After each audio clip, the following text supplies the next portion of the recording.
El agua de la gasolinera, en medio de las luchas sociales que se dieron en ese momento,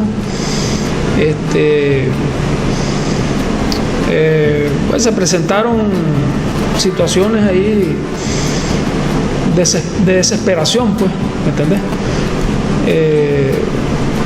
De parte de la gente nuestra, pues, y había poca convocatoria en las luchas sociales, había poca participación. Los 19 de julio seguían siendo multitudinarios, los repliegues, pero en la lucha popular no había tanta participación. Eso tiene que ver con el hecho de que nuestra cultura política se caracteriza en parte por una mentalidad de que las cosas solo se cambian o a balazo o con voto, o con balas o con voto. Pero con movilizaciones pacíficas y eso, sí, la gente no entiende que eso vaya a contribuir a que las cosas cambien, ¿me entiendes? Entonces eso jugó un papel, pues, en esa época, que además era una época de repliegue total de las fuerzas revolucionarias en el mundo entero. ¿Podría ser usted la nueva esperanza para Nicaragua? ¿Cómo? ¿Podría ser la usted esperanza? Ya la di para todos nosotros, para todos ustedes. Vean qué cosa más linda. ¿Cuándo habían esto? Nunca.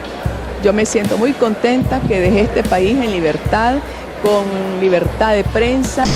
Muchos pensaban que el Frente no iba a volver nunca a gobernar, ¿eh? Y una consigna, me acuerdo, de la derecha era: ¿cuándo volverán los sandinistas al poder? Nunca. Sí. Esa era una consigna de la derecha.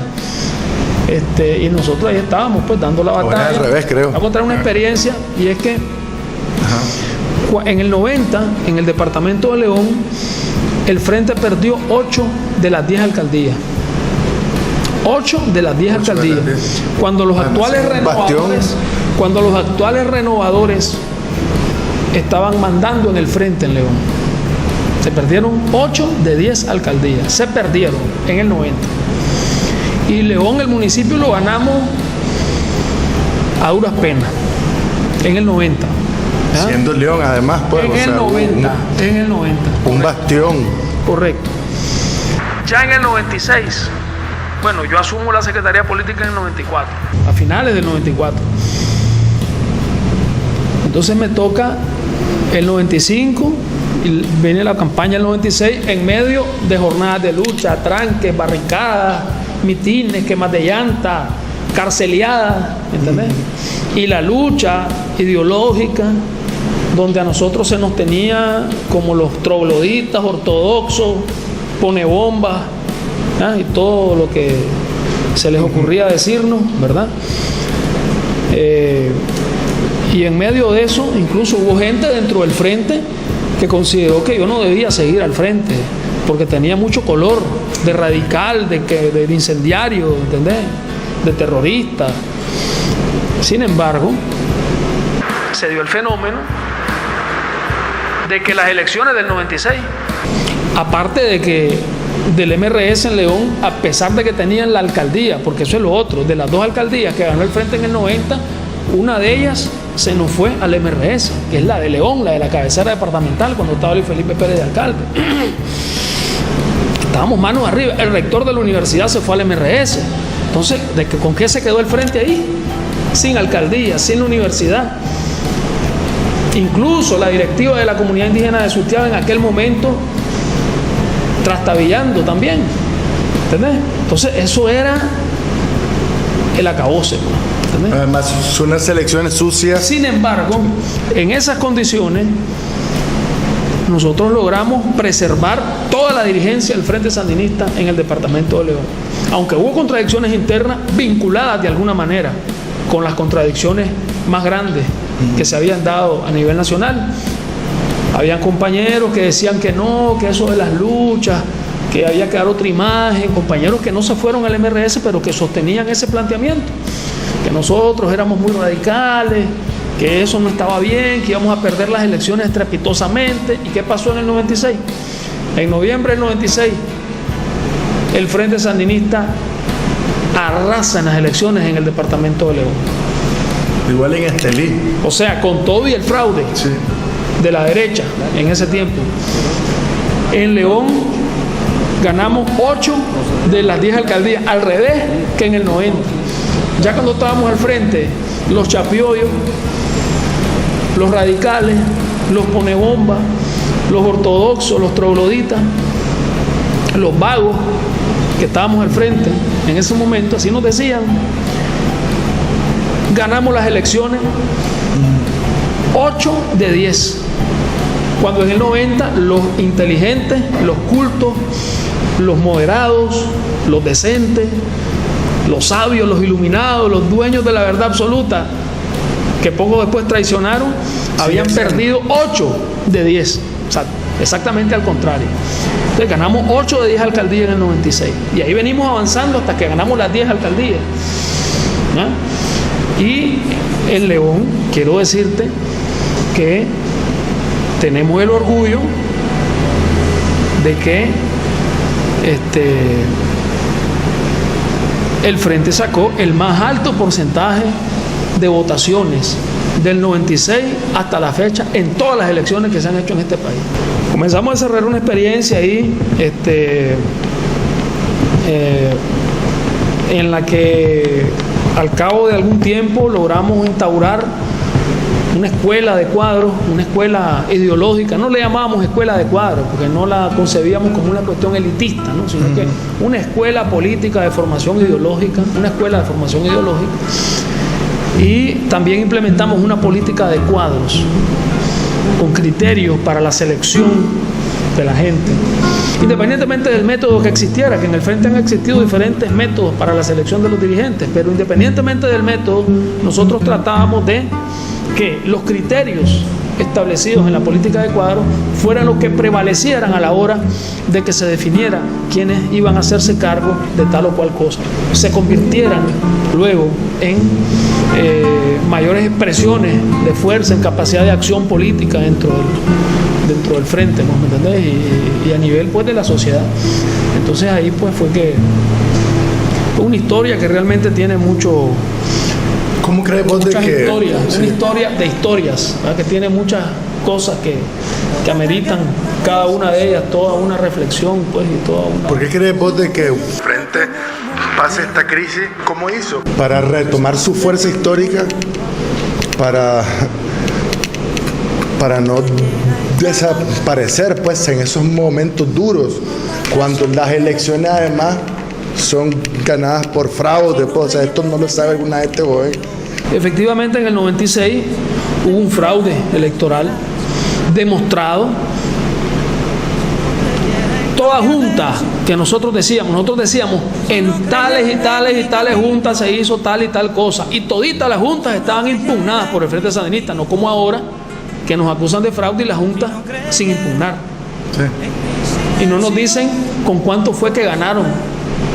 Porque si yo sé que hubo fraude, yo debo saber de qué tamaño fue el fraude. Ahora, fiscales, con una diferencia de 30 puntos porcentuales, o sea, sí,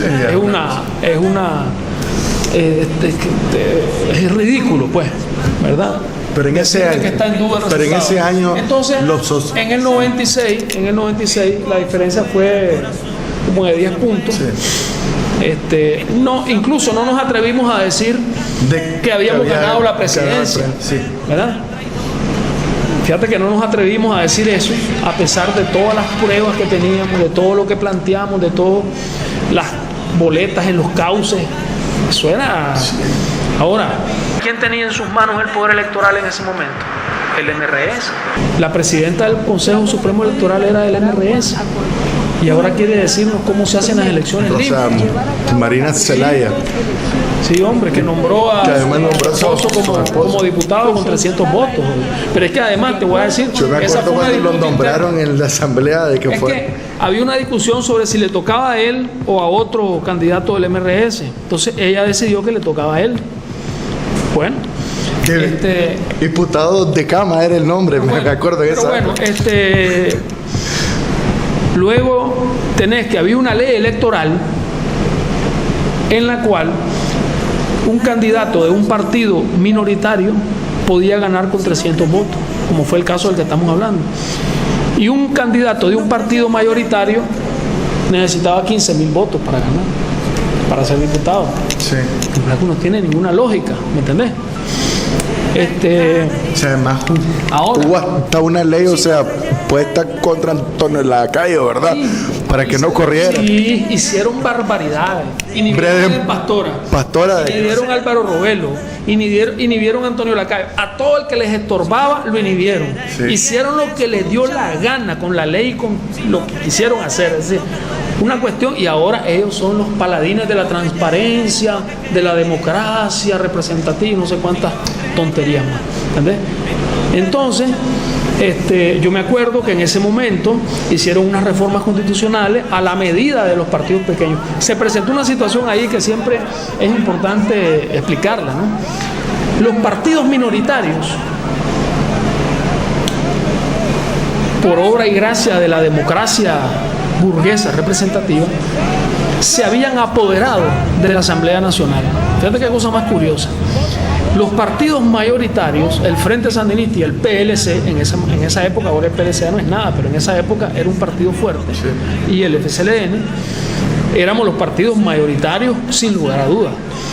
Pero en la Asamblea el Frente solo tenía 3 o 4 diputados y el PLC tenía como 3 también por ahí. ¿Por qué? Sencillamente porque a nosotros se nos habían ido la mayor parte de nuestros diputados. Y en el caso del PLC, cuando esos diputados fueron electos, todavía no había llegado a ser el partido mayoritario en que se convirtió poco después. De manera que la mayor parte de los diputados, representantes del pueblo, según el modelo democrático burgués, eran gente que en la elección siguiente, del 96, o sea, un año después de esas reformas constitucionales que ellos hicieron, no llegaron entre todos ellos ni al 5% de los votos.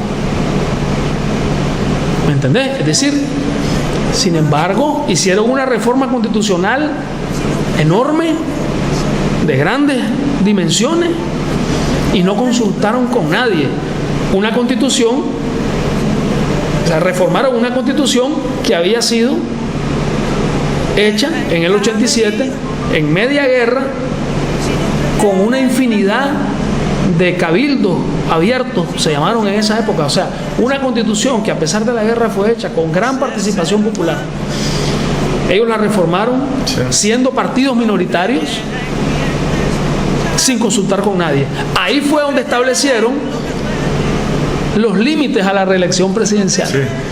De lo que ahora se quieren agarrar para decir que Daniel Ortega es un presidente inconstitucional, ilegítimo. Sí. ¿Entendés? Sí, aún le llaman, o sea, casi en la prensa. Ellos inventaron la no reelección sin consultar con nadie, siendo partidos minoritarios. ¿En nombre de qué democracia? ¿En nombre de qué legitimidad están hablando? ¿Entendés? Entonces, así fue que ellos inventaron. Y no solo inventaron eso, sino que también estos partidos pequeños en los años 90 inventaron el voto calificado para elegir magistrados,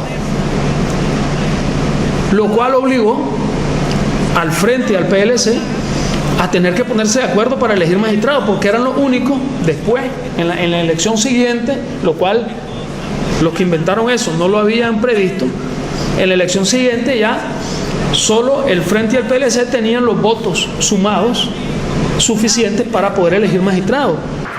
Pero no porque el Frente y el PLC lo hubieran escogido así, sino porque ellos, los partidos minoritarios, habían inventado el voto calificado para poder elegir magistrados.